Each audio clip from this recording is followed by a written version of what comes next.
नमस्कार, आप देख रहे हैं news in India. News in India में आपका स्वागत है। मैं हूं आपके साथ सरफरोज। आइए नजर डालते हैं आज की कुछ खास खबरों पर।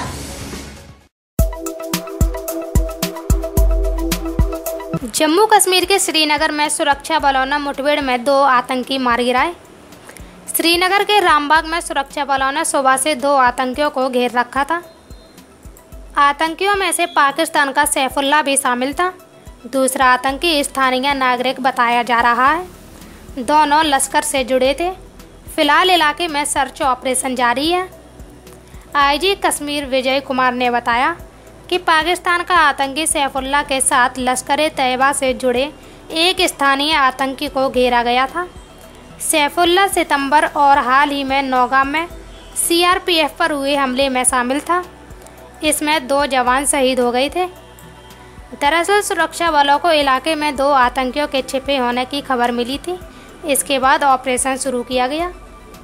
आतंकियों की तरफ से फायरिंग शुरू कर दी गई, जिस पर सुरक्षा बलों ने भी पलटवार किया।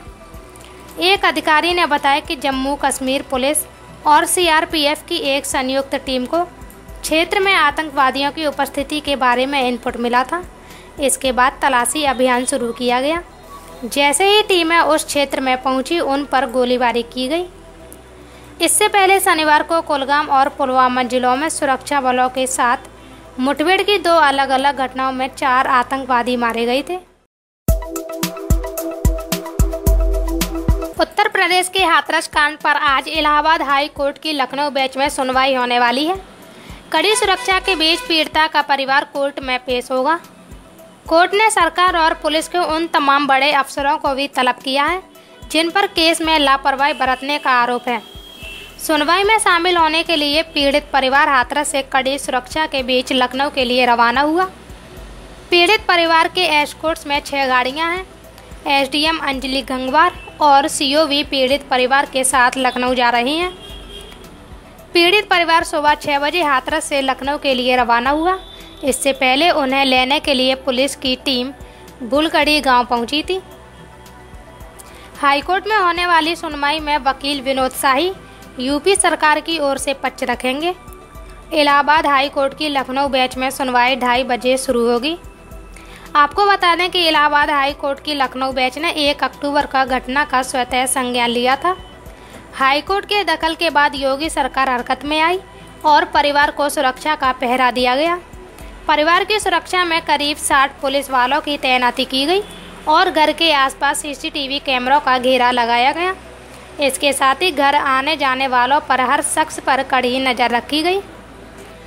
हाईकोर्ट की लखनऊ बेंच ने सुनवाई के दौरान अतिरिक्त मुख्य सचिव गृह DGP Hitesh Chandra Awasthi, ADG law and order Prashant Kumar के अलावा हाथरस के डीएम प्रवीण कुमार और एसपी रहे विक्रांत वीर को तलब किया है।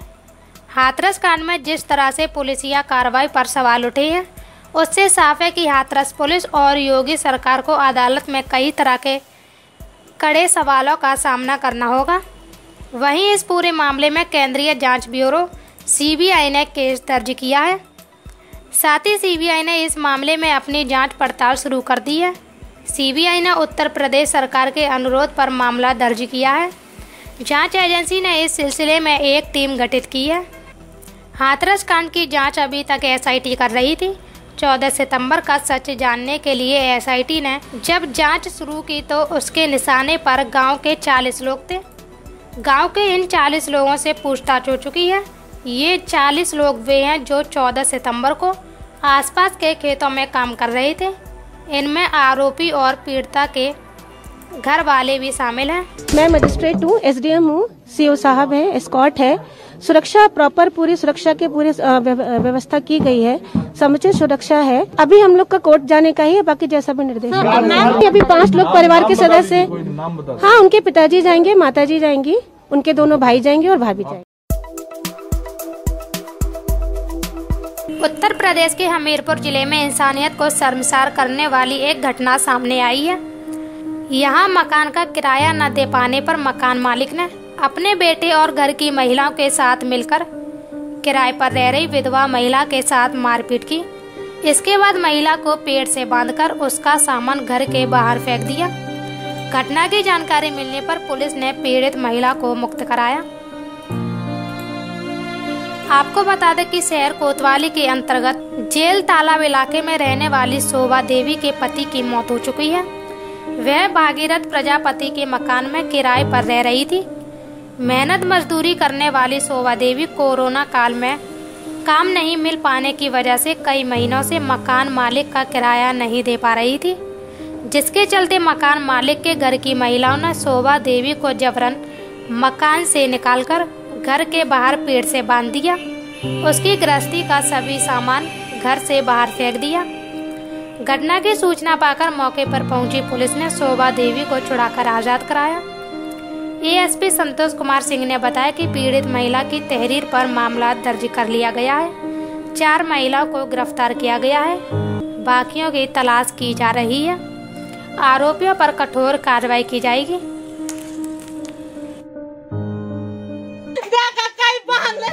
किसने ये पूरी जनता है बाबू जी, पूरी जनता को बांध रहा है।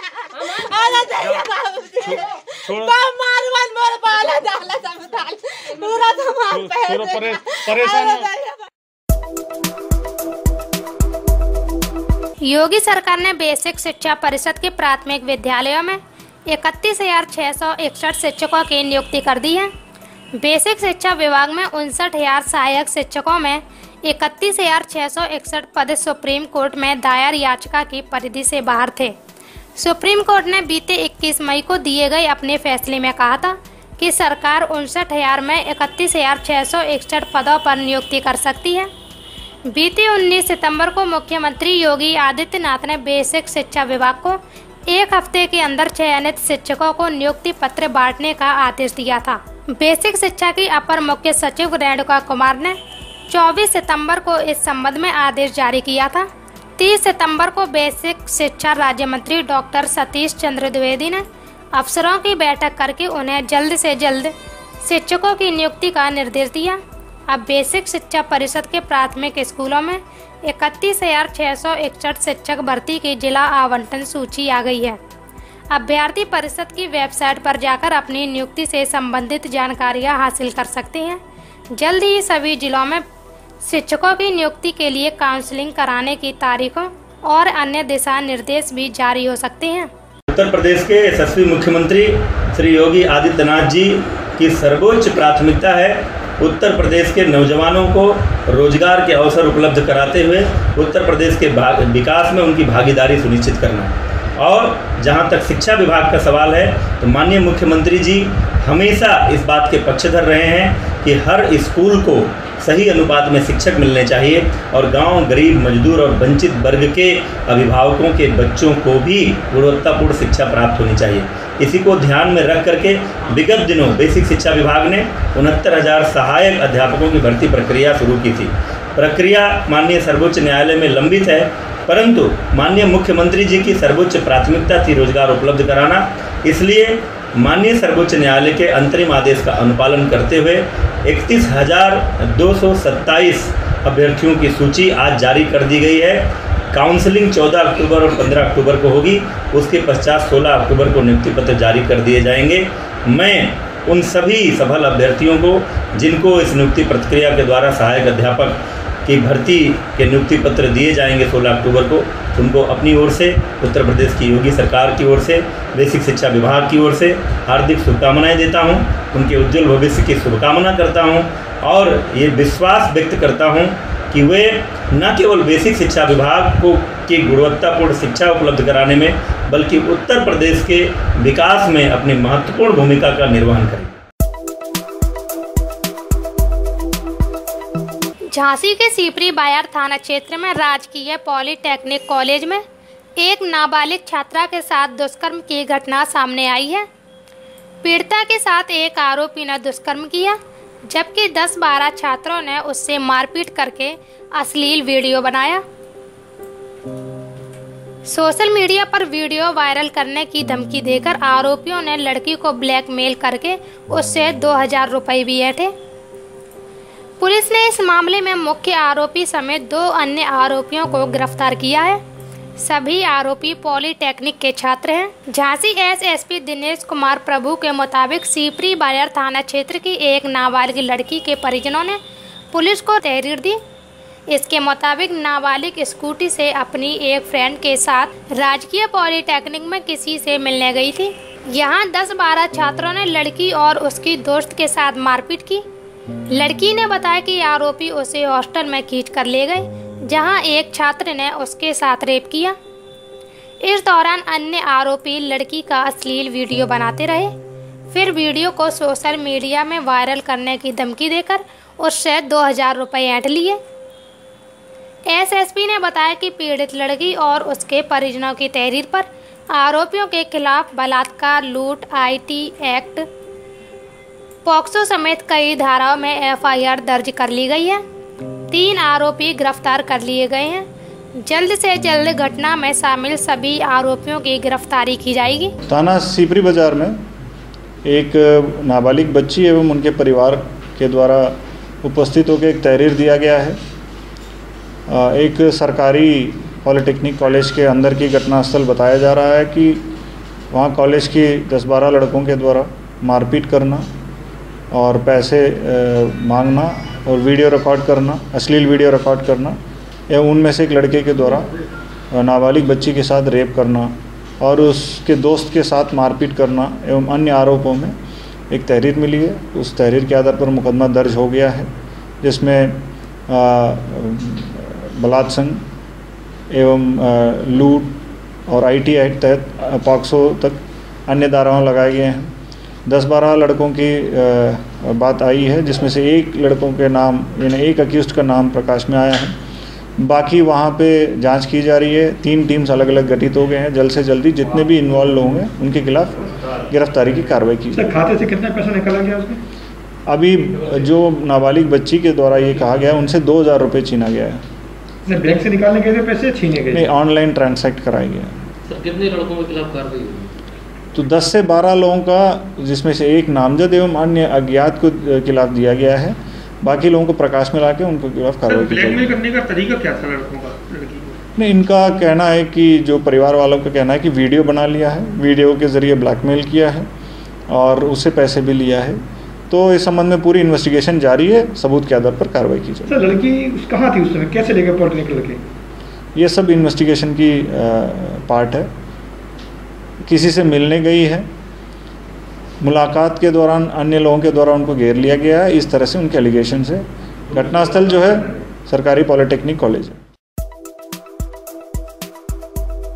फिरोजाबाद के कश्मीरी गेट बरी का नगला रोड पर मजदूरों से भरे ट्रैक्टर में एक डीसीएम ने टक्कर मार दी। सोमवार सुबह हुए इस हादसे में डीसीएम परिचालक सहित कई मजदूर घायल हो गए। घायलों को जिला अस्पताल के सरकारी ट्रामा सेंटर और निजी अस्पताल में भर्ती कराया गया है। कम से कम 150 मजदूर काम करते हैं, उसमें से 15 मजदूर करीब घायल है। कौन सा कारखाना? Popular glass. आपके कारखाने की तरफ से किस तरह का इलाज किया जा रहा है? हमारे कारखाने का यानी सभी कारीगरों का इलाज कराया जा रहा है। खर्चा वगैरह कौन उठाएगा? खर्चा वगैरह कारखानेदार उठाएंगे। आए हुए हैं और अभी आए हुए हैं वो। आपको बता दें कि शहर के कश्मीरी गेट बरी का नगला रोड पर सोमवार सुबह मजदूरों से भरा एक ट्रैक्टर कारखाने के लिए निकल रहा था, तभी आगरे की तरफ से आती डीसीएम से टक्कर हो गई। मौके पर थाना पुलिस पहुंच गई। प्रत्यक्षदर्शी मजदूर मोहम्मद जमील के मुताबिक ट्रैक्टर में करीब 50 मजदूर सवार थे, जिनमें 30 लोग चोटिल हो गए। डीसीएम परिचालक भी घायल हुआ है। घायलों में कुछ सरकारी ट्रामा सेंटर तो कुछ प्राइवेट ट्रामा सेंटर लाए गए। घायल डीसीएम परिचालक करहल का रहने वाला है। मामला ये हुआ, सुबह 5 बजे करीब कारखाने के कारीगर जा रहे थे रोज की तरह, जैसे रोज वो काम पर जाते हैं। आज उनके साथ एक घटना हो गई। रॉन्ग साइड पर एक ट्रैक्टर निकल रहा था। वो जिस डीसीएम में सवार थे वो डीसीएम उनसे जाकर टकरा गई। ट्रैक्टर ने कुछ इस तरीके की हरकत की कि उसका एक अगला टायर पंचर हो गया था, तो उसके लहराने की वजह से वो एक दूसरे से भिड़ गए और कारखाने के कारीगरों को सभी को गंभीर चोटें आई। कारखाने के कारीगर असल में ये एक रूट होता है जो इसमें विभिन्न तरीके के कारीगर होते हैं, छोटा बड़ा सब कारीगर उसी में होते हैं, और एक कारखाने के कारीगर नहीं होते उस DCM में। फिर भी 2-3 कारखानों के कारीगर थे। अब इसका ये पुष्टि नहीं की जा सकती कि वो किस कारखाने के थे। ये घटना जो है कश्मीरी गेट हाईवे की है, जो नेशनल हाईवे है। थाना कौन सा पड़ता है? थाना अपना रामगढ़ थाना पड़ता है। पॉपुलर कारखाने में जा रहे थे काम करने, तो बीच में ये एक्सीडेंट हो गया उनका। कहाँ पर हुआ था? कौनूर की तरफ। कितने बजे की बात है? ऐसे ही सुबह 6 बजे, 5:30 6 बजे, 6 बजे की 5:45 बजे की बात है। आप कौन लगती हैं परिजन? आप कौन लगती हैं? मोहम्मद अशरफ की पत्नी है। अब यहाँ से ये उपचार होकर जो काम का नुकसान होगा उसका हर्जाना कौन देगा? भैया कारखाने वाले को देना चाहिए। अच्छा, कारखाने वाले ने इस चीज़ के लिए हाँ करिए, हमें भरिए। अभी कुछ नहीं कहा, देख गए बस ट्रीटमेंट करवा रहे हैं।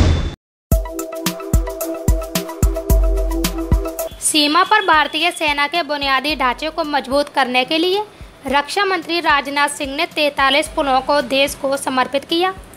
सीमा सड़क संगठन द्वारा 7 राज्यों केंद्र शासित प्रदेशों में इन पुलों को बनाया है।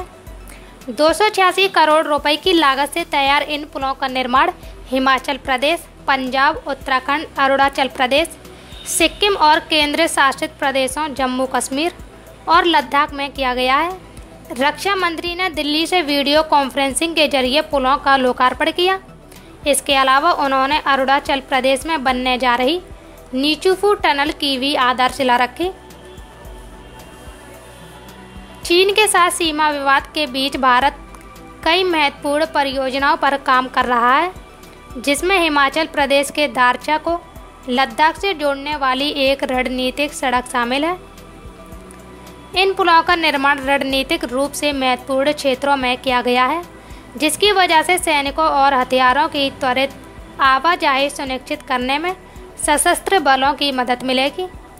बता दें कि रक्षा मंत्री राजनाथ सिंह पहले 24 सितंबर को इन पुलों का उद्घाटन करने वाले थे, लेकिन रेल राज्य मंत्री सुरेश अंगड़ी की मौत के मद्देनज़र इस कार्यक्रम को स्थगित कर दिया गया था। इनमें से 10 पुल जम्मू कश्मीर, 8 पुल केंद्र शासित प्रदेश लद्दाख, 8 पुल उत्तराखंड, 8 पुल अरुणाचल प्रदेश, 4 पुल सिक्किम, 4 पुल पंजाब और 2 पुल हिमाचल प्रदेश में बनाए गए हैं। बड़ी संख्या में ऐसे इलाकों में तैनात होते हैं जहां पूरे साल ट्रांसपोर्ट की सुविधा उपलब्ध नहीं हो पाती है, और खासकर ऐसे समय में जब ठंड बढ़नी शुरू होती है, कई इलाकों के रास्ते बर्फबारी के कारण बंद हो जाते हैं। ऐसे में ये पुल और टनल हमारी सेनाओं तक राशन और सैन्य सामग्री यानी मिलिट्री इक्विपमेंट आदि पहुंचाने में भी काफी सहायक सिद्ध होते हैं। साथियों, इन पुलों में कई छोटे तो कई बड़े पुल हैं, पर उनकी महत्ता का अंदाजा उनके आकार से नहीं लगाया जा सकता है। शिक्षा हो या स्वास्थ्य, व्यापार हो या खाद्य आपूर्ति, आर्म्ड फोर्सेस की सामरिक आवश्यकता हो या अन्य विकास के काम, इन्हें पूरा करने में ऐसे पुलों और सड़कों की समान और एक अहम भूमिका होती है। श्रावस्ती जिले के ग्राम गोपालपुर चौराहे पर गैस सिलेंडर में आग लगने से चारों ओर अफरा तफरी मच गई। खबर गांव में आग की तरह फैल गई। सूचना पर पहुंची पुलिस और फायर ब्रिगेड की टीम ने आग पर काबू पाया। ये पूरा मामला इकोना थाना क्षेत्र के गोपालपुर चौराहे का है। गांव के रहने वाले राम लखन के घर में एक गृहिणी रसोई में खाना बना रही थी। अचानक से गैस सिलेंडर से आग निकलने लगी, जिसके बाद महिला अपना घर छोड़कर दूर भाग गई। घर से बाहर निकलकर महिला चीखने चिल्लाने लगी, जिसके बाद पूरा गांव इकट्ठा हो गया, लेकिन कोई भी आग बुझाने के लिए आगे नहीं बढ़ रहा था। सूचना पर इकोना पुलिस भी पहुंच गई, जिसके बाद गांव को खाली करवाया गया। देखते ही देखते हजारों लोग अपना घर छोड़कर खेतों में भाग गए। पुलिस ने तुरंत दमकल विभाग को फोन किया। मौके पर पहुंची दमकल विभाग की टीम ने सूझबूझ दिखाते हुए आग पर काबू पाया। गैस सिलेंडर पर पानी डालकर उसे ठंडा किया गया। रामलखन का घर छप्पर और फूस का बना हुआ था। आसपास के सभी घर भी छप्पर के ही बने हुए हैं। गैस सिलेंडर में होने वाले विस्फोट को देखते हुए लोगों ने पहले ही अपना घर का सारा सामान बाहर निकाल लिया था, लेकिन दमकल विभाग की तेजी और तत्परता के कारण कोई बड़ा हादसा नहीं हुआ। उत्तर प्रदेश की राजधानी लखनऊ में रविवार रात धोबी घाट झुग्गी बस्ती में अचानक आग लग गई। कुछ ही देर में लपटों ने करीब 15 झोंपड़ियों को अपनी आगोश में ले लिया। आग की तपिश से कई घरों के सिलेंडर फट गए। इससे आग और विकराल हो गई।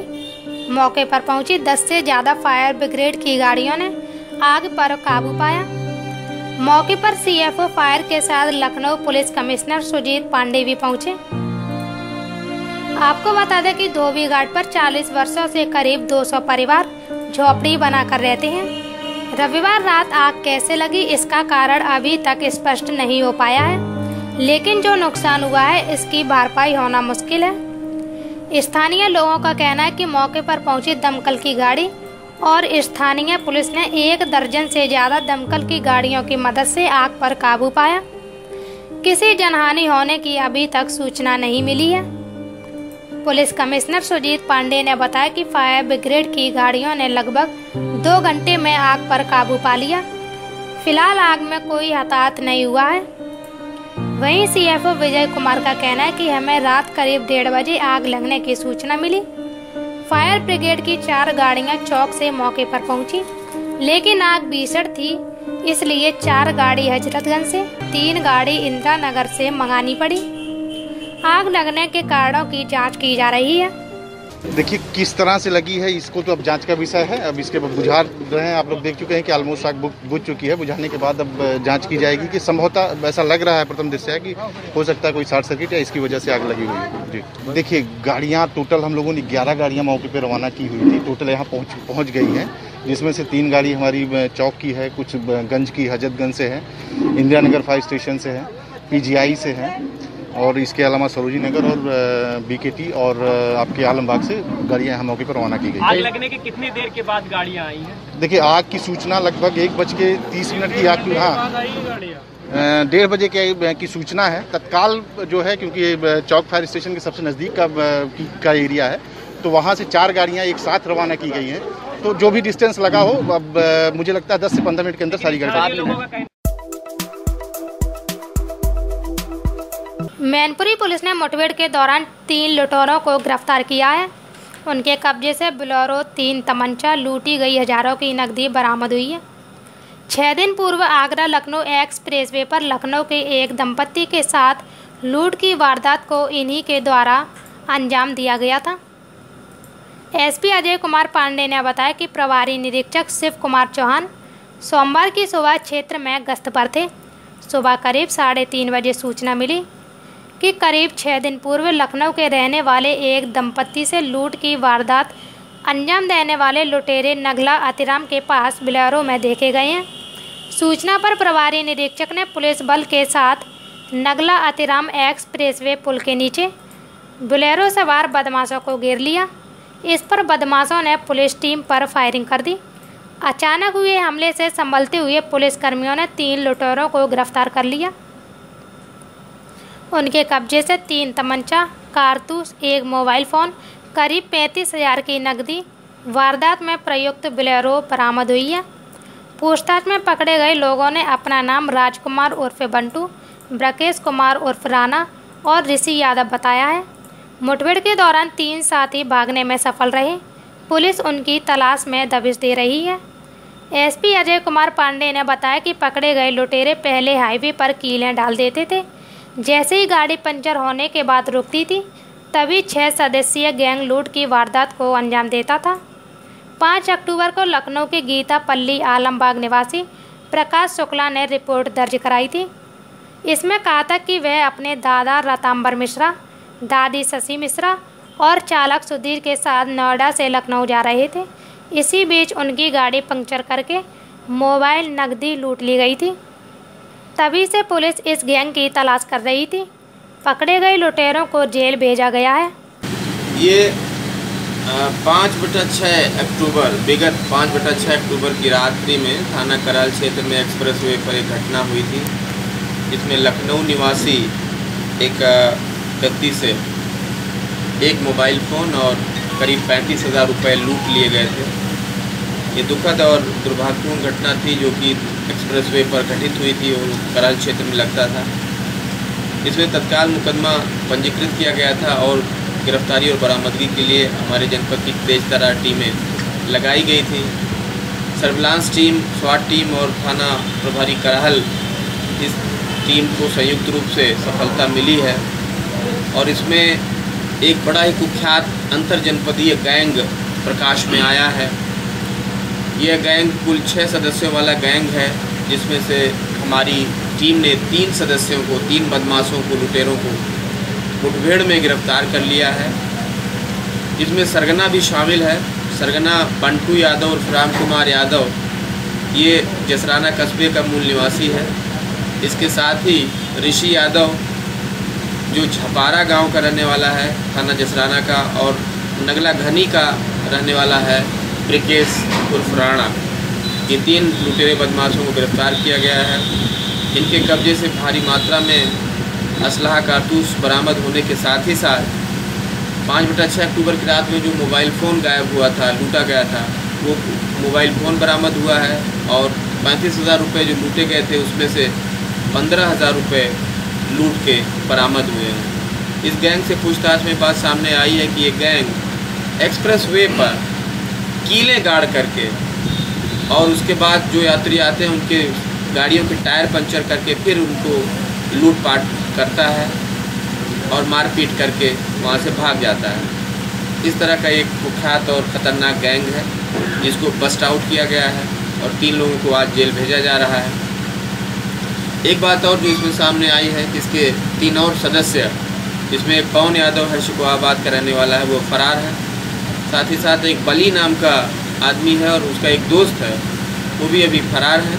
उनकी गिरफ्तारी के लिए 5 टीमें पहले से लगाई गई हैं, वो लगातार काम कर रही हैं। जल्दी ही उनको भी गिरफ्तार कर लिया जाएगा। ये बहुत ही शानदार काम हुआ है। इससे एक्सप्रेस वे जो कि नोएडा से लखनऊ तक जाता है और बेहद संवेदनशील है, उसकी सुरक्षा में इजाफा होगा और इस तरह के गैंग्स को डिमोरलाइज किया जाएगा। इन पे आगे गैंगस्टर की भी कार्रवाई अमल में लाई जाएगी और उनको पूरी तरह से इनको नस्तनाबूद किया जाएगा। इसमें शानदार काम करने वाली टीम को जनपद पुलिस के चीफ के तौर पे मैं उनको 25,000 रुपये का नकद इनाम और प्रशस्ति पत्र देने की घोषणा की है और इनको और अधिक इनाम दिया जाए। इसके लिए आगरा रेंज के आईजी श्री सतीश गणेश सर से भी पत्राचार किया जा रहा है। उन्होंने भी कहा है, इसकी सराहना की है और इन लोगों को इनाम इत्यादि दिया जाएगा। आगे उनको गिरफ्तार करके अभी आपके समक्ष जिसे पेश किया गया था, इनको जेल भेजा जा रहा है और आगे बाकी गिरफ्तारियां की जाएंगी, तब आपको अवगत कराया जाएगा। आम आदमी का बिस्किट बनाने वाली कंपनी पार्ले जी ने बड़ा फैसला लिया है। कंपनी ने समाज में कथित रूप से जहर घोलने वाले और उग्र कंटेंट प्रसारित करने वाले चैनलों पर विज्ञापन न देने का फैसला लिया है। इसकी जानकारी कंपनी के एक वरिष्ठ अधिकारी ने दी। कंपनी ने यह फैसला ऐसे समय लिया है जब मुंबई पुलिस ने कुछ दिनों पहले ही टेलीविज़न रेटिंग पॉइंट्स से छेड़छाड़ करने वाले एक गिरोह का भंडाफोड़ किया था। मुंबई पुलिस की कार्रवाई के बाद टीवी मीडिया को विज्ञापन देने वाली प्रमुख कंपनियां और मीडिया एजेंसियां इस पर बारीकी से नज़र बनाए हुए हैं। पार्ले-जी कंपनी के वरिष्ठ अधिकारी कृष्ण राव बुद्ध का कहना है कि कंपनी समाज में जहर घोलने वाले कंटेंट को प्रसारित करने वाले समाचार चैनलों पर विज्ञापन नहीं देगी। उन्होंने आगे कहा, हम ऐसी संभावनाएं तलाश कर रहे हैं जिसमें अन्य विज्ञापनकर्ता एक साथ आएं और समाचार चैनलों पर विज्ञापन देने के अपने खर्च पर संयम रखें, ताकि सभी समाचार चैनलों को सीधा मैसेज मिले कि उन्हें अपने कंटेंट में बदलाव लाना होगा।